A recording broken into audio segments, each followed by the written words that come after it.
हाँ जी class. So next अब हम लोग स्टार्ट करने वाले हैं chapter number 7 which is matrix of a linear transformation. ठीक है कि लीनियर ट्रांसफॉर्मेशंस से हम मैट्रिक्स कैसे बनाएंगे। तो देखिए इसमें है क्या। In this chapter we shall study matrix representation of a linear transformation relative to ordered basis. We will see that how with each linear transformation T from U to V we can associate a matrix. To get a matrix corresponding to the linear transformation T, we will have to choose an ordered basis B for U and an ordered basis B dash for V. We shall also study that how this matrix representation of T changes when the basis of the vector space is altered.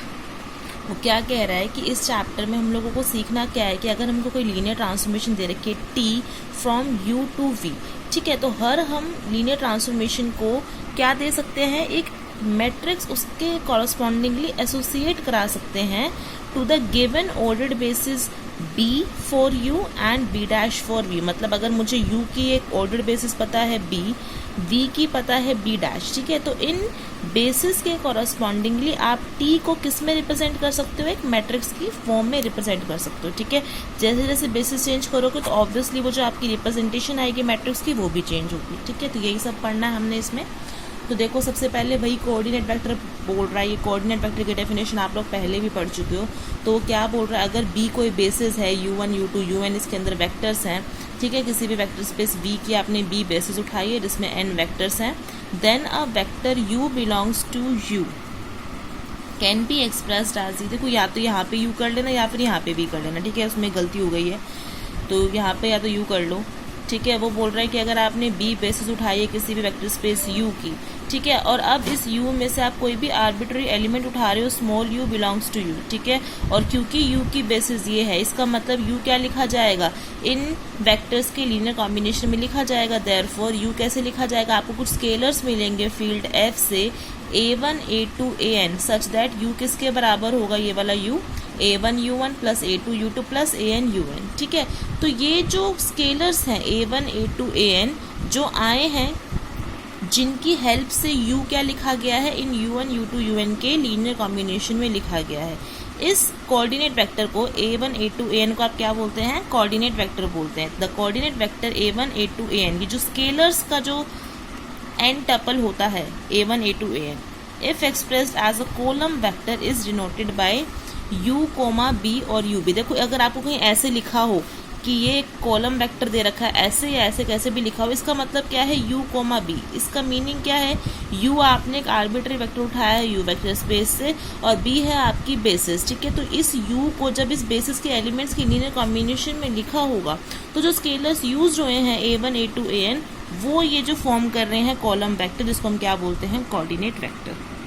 ठीक है, जो कि आप पहले पढ़ भी चुके हैं, तो कुछ नहीं था इसमें। तो नेक्स्ट अब हम लोग सीखते हैं जो हमारा मेन काम है कि matrix of a linear transformation relative to ordered basis. कि अगर मुझे एक ऑर्डर्ड बेसिस दी है किसी भी लीनियर ट्रांसफॉर्मेशन के दोनों वेक्टर स्पेसेस की, तब मैं उस लीनियर ट्रांसफॉर्मेशन की मैट्रिक्स रिप्रेजेंटेशन कैसे कर सकती हूँ। तो देखो क्या स्टेप्स हैं। तो late T be a linear transformation from U vector space to V vector space where U and V are vector space over the same field F, obvious सी बात है।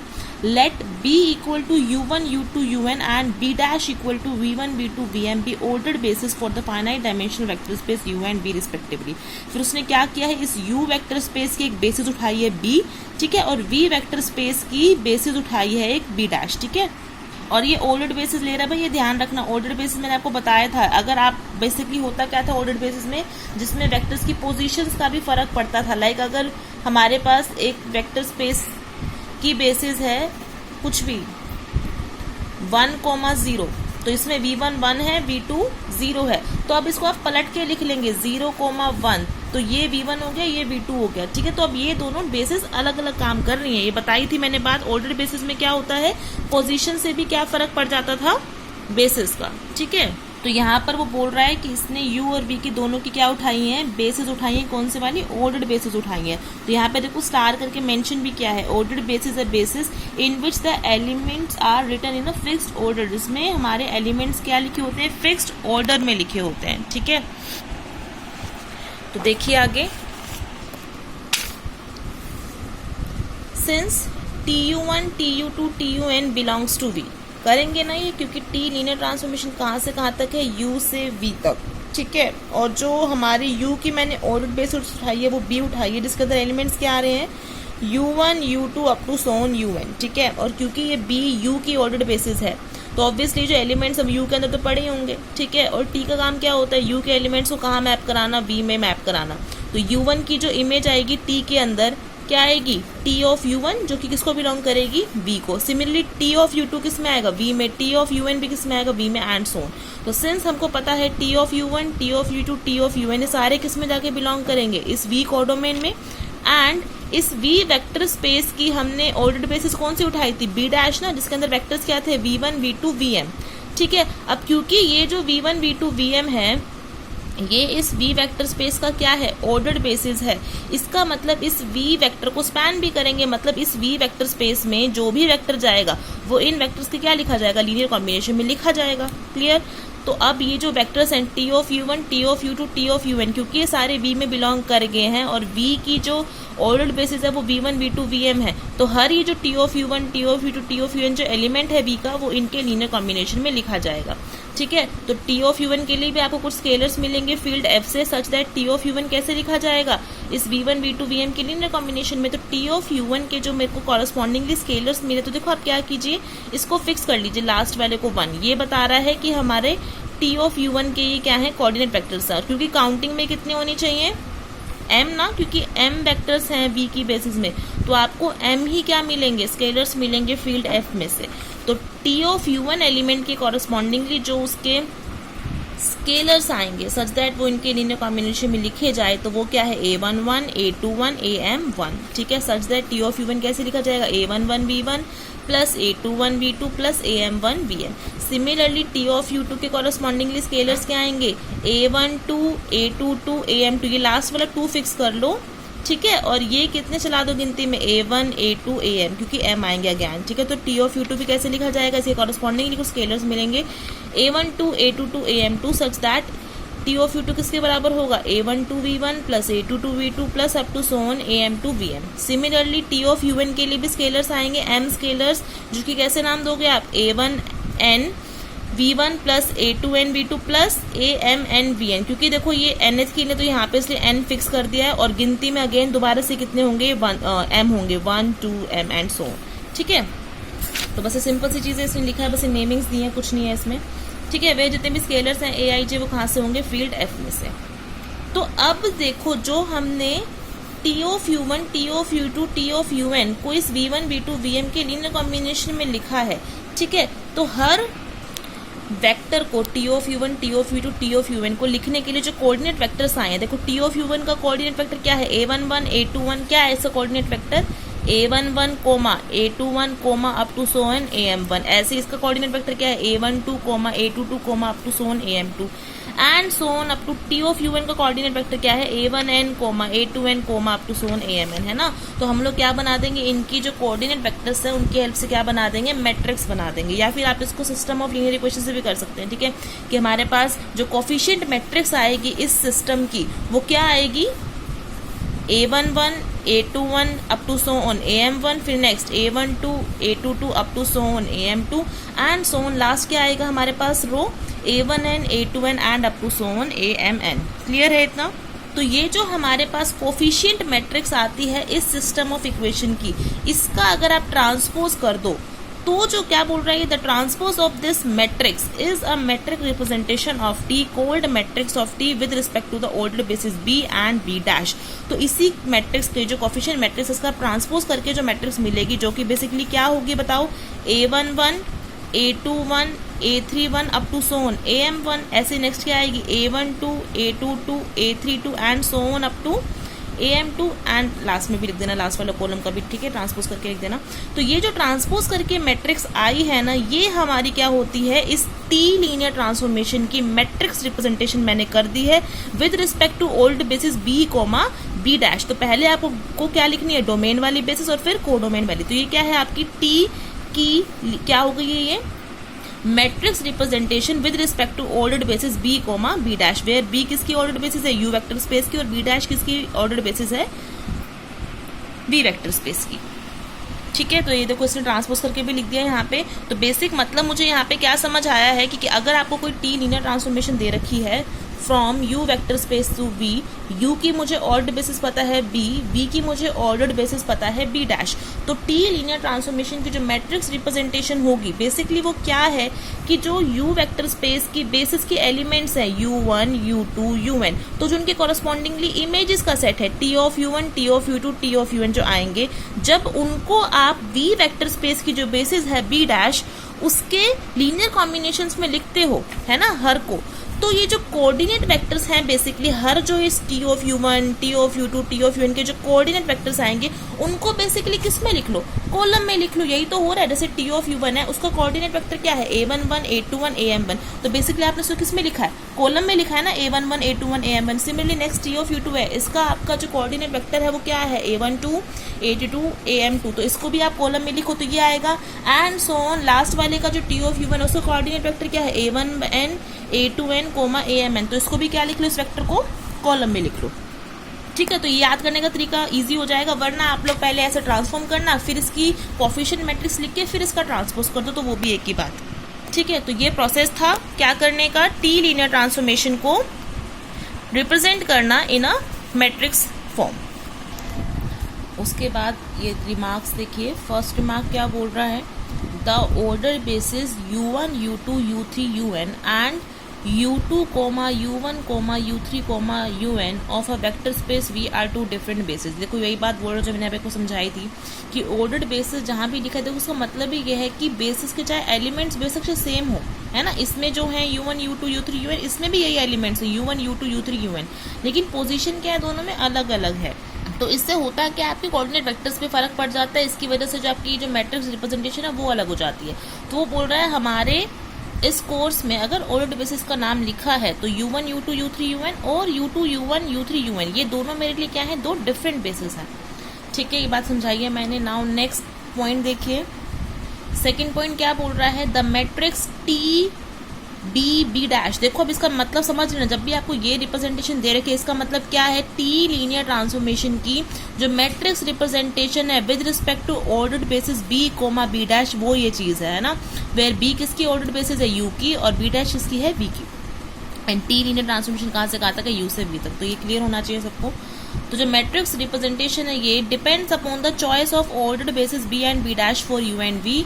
देखो वही बात बोल रहा है कि जो मैट्रिक्स रिप्रेजेंटेशन आएगी टी लीनियर ट्रांसफॉर्मेशन की with respect to ordered basis B comma B dash, तो वो क्या बोल रहा है, ये जो मैट्रिक्स रिप्रेजेंटेशन है वो डिपेंड करती है कि आपने इस यू वेक्टर स्पेस की जो बेसिस है बी वो कौन सी चूज कर रखी है, और इस वी वेक्टर स्पेस की जो ordered basis B dash choose कर रखी है वो कौन सी चूज कर रखी है।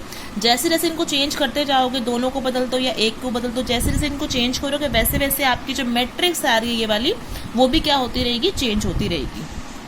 ठीक है, सी सेकंड या थर्ड पॉइंट जो भी है ये, इसको क्या बोल रहा है, अगर आपका ये जो यू वेक्टर स्पेस है उसका डायमेंशन n है एंड v का डायमेंशन क्या है m, इसका मतलब u की ऑर्डर्ड बेसिस में n एलिमेंट्स होंगे और v की ऑर्डर्ड बेसिस में m एलिमेंट्स होंगे, तब जो बोल रहा है देन द ये जो हमारे पास मैट्रिक्स रिप्रेजेंटेशन आएगी इस t की, टी लीनियर ट्रांसफॉर्मेशन की over ordered basis B comma B dash, तो बोल रहा है जो इसका ऑर्डर होगा इस मैट्रिक्स का वो किसके बराबर होगा, m क्रॉस n, मतलब इस v का जो डायमेंशन है क्रॉस इस u के डायमेंशन के।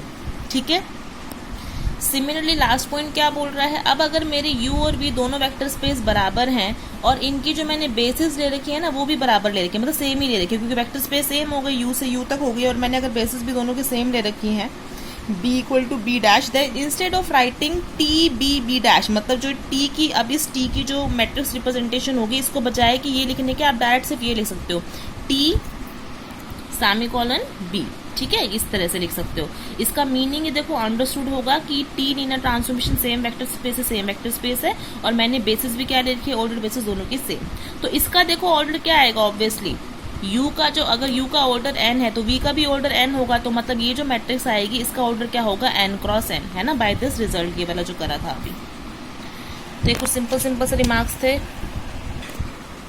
उसके बाद 7.4 थ्योरम देखो क्या बोल रहा है, अगर t1 और t2 दो लीनियर ऑपरेटर्स हैं, ऑपरेटर्स मतलब सेम वेक्टर स्पेस है, सेम वेक्टर स्पेस है, दोनों ही v वेक्टर स्पेस में जा रहे हैं, t1 भी v से v तक की एक लीनियर ट्रांसफॉर्मेशन है T2 भी एक V से V तक की लीनियर ट्रांसफॉर्मेशन है। और ये जो है ना, ये जो आपको दिख रहे हैं T1 ब्रैकेट और ये T2 ब्रैकेट, ये क्या है, दोनों की T1 और T2 लीनियर ट्रांसफॉर्मेशन की मैट्रिक्स रिप्रेजेंटेशन है with respect to fixed basis B equal to U1, U2, UN, ठीक है। Then the matrix of the operator T1 plus T2, KT1 and T1 T2, ये हम लोग निकालना सीख चुके हैं ना पिछले 6 चैप्टर में कि अगर कोई दो लीनियर ट्रांसफॉर्मेशन है तो उनका एडिशन कैसे होता है, स्केलर मल्टीप्लिकेशन कैसा होता है, और ये जो प्रोडक्ट होता है वो कैसे होता है। तो वो बोल रहा है ये जो फिर 3 लीनियर ट्रांसफॉर्मेशन आएंगी, इनकी जो मैट्रिक्स रिप्रेजेंटेशन है वो इन 3 तरीके से दी जाएगी। जैसे T1 प्लस T2 है, इसकी जो मैट्रिक्स रिप्रेजेंटेशन होगी वो किसके बराबर होगी, T1 की मैट्रिक्स रिप्रेजेंटेशन प्लस T2 की matrix representation. Similarly K times T1 वाली जो लीनियर ट्रांसफॉर्मेशन आएगी, इसकी मैट्रिक्स रिप्रेजेंटेशन किसके बराबर होगी, K स्केलर बाहर आ जाएगा, इनटू में T1 जो आपकी लीनियर ट्रांसफॉर्मेशन है उसके मैट्रिक्स रिप्रेजेंटेशन की। सिमिलरली थर्ड क्या बोल रहा है, T1 इंटू T2 वाली लीनियर ट्रांसफॉर्मेशन की मैट्रिक्स रिप्रेजेंटेशन किसके बराबर होती है, T1 के मैट्रिक्स रिप्रेजेंटेशन इंटू T2 के मैट्रिक्स रिप्रेजेंटेशन। और अब देखो उसका जो प्रूफ है वो बहुत ही सिंपल है, ठीक है। जो हमने अभी ये जो बेसिक कंसेप्ट किया है कि किसी भी लीनियर ट्रांसफॉर्मेशन की आप मैट्रिक्स रिप्रेजेंटेशन कैसे करते हैं वो, और आपकी जो जर्नल सी 11th-12th क्लास में जो मैट्रिक्स की प्रॉपर्टीज होती है वो, उनके हेल्प से बहुत आराम से हो जाएगी थ्योरम। बिल्कुल स्टार्टिंग वेक्टर स्पेस जब चैप्टर करें तब भी ऐसी चीज़ें बहुत यूज हुई थी, तो ये थ्योरम आप लोग खुद करेंगे, इतनी इंपॉर्टेंट भी नहीं है, ठीक है। तो इसको देख लेना खुद से एक बारी, ठीक है। नाउ अब जो ये थ्योरम है इसी के बेस पे एक रिमार्क निकला है कि अगर T1 एंड T2 दो लीनियर ट्रांसफॉर्मेशन है from n dimensional vector space to m dimensional vector space, मतलब जो पिछली थ्योरम थी आपकी वो लीनियर ऑपरेटर पे थी ना, सेम वेक्टर स्पेस से सेम वेक्टर स्पेस तक। अब मान लो T1 एक लीनियर ट्रांसफॉर्मेशन है फ्रॉम U टू V और T2 भी कहाँ से कहाँ तक है, U से V, वेयर U का डायमेंशन क्या है n और V का डायमेंशन क्या है m। तो वो बोल रहा है देन, और U की जो ऑर्डर्ड बेसिस है वो मैंने B1 उठाई हुई है और V वेक्टर स्पेस की मैंने ऑर्डर बेसिस क्या उठाई है, B2 उठाई हुई है। तो वो बोले जो T1 plus T2 linear operator होगा जो कि कहाँ से कहाँ तक होगा, U से V तक ही होगा। तो कह रहे हैं T1 प्लस T2 की जो मैट्रिक्स रिप्रेजेंटेशन है with respect to ordered basis B1, B2, ये किसके बराबर होगी, T1 लीनियर ट्रांसफॉर्मेशन की matrix representation with respect to ordered basis B1, B2, मतलब T1 B1, B2 plus T2 की जो लीनियर ट्रांसफॉर्मेशन है उसकी matrix representation with respect to ordered basis B1, B2, मतलब स्प्लिट हो जाता है। जैसे उसमें हुआ था लीनियर ऑपरेटर के केस में कि T1 प्लस T2 किसके बराबर है, T1 प्लस T2, ठीक है। सिमिलरली एक लीनियर ट्रांसफॉर्मेशन के लिए भी चीज हो जाती है, ठीक है, कि अगर U से V तक एक लीनियर ट्रांसफॉर्मेशन है T1 और एक है T2 और U की ऑर्डर बेसिस है B1 और V की ऑर्डर बेसिस है B2, then T1 plus T2 की matrix representation with respect to B1, B2 किसके बराबर होगी, T1 की मैट्रिक्स रिप्रेजेंटेशन प्लस T2 की matrix representation with respect to B1 and B2। Similarly K times T1 जो operator होगा, sorry linear transformation है K times T1, इसकी भी matrix representation with respect to ordered basis B1, B2, ये किसके बराबर होगी, K बाहर आ जाएगी, K times matrix representation of T1 transformation with respect to ordered basis B1, B2। ये B2 डैश कुछ नहीं है भाई, B2 ही है, इसको ठीक कर लेना। तो ये रिमार्क भी हो गया।